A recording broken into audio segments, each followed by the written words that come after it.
Welcome to Chillin' 101. We hope this video helps. You start by preparing the iPad. Make sure it's unlocked, charged, and connected to Wi-Fi so reset's complete without interruption.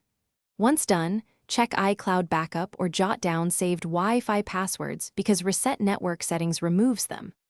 Now open Settings, tap General, then scroll down to Transfer or Reset iPad. You're beginning the action. This path leads directly to network options and prevents mid-reset surprises. You'll now execute the core step. Choose Reset Network Settings.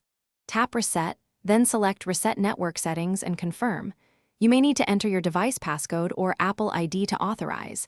This prevents unauthorized changes. The iPad will erase Wi-Fi, VPN, and Bluetooth settings and then restart. Make sure to wait. Do not interrupt the reboot, because premature power loss can leave settings in an inconsistent state. After restart, you need to reconnect.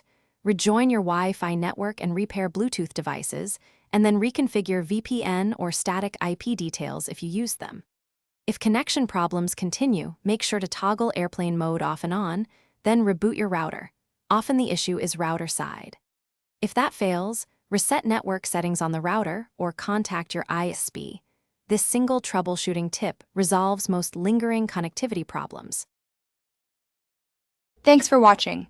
Consider subscribing if we helped you.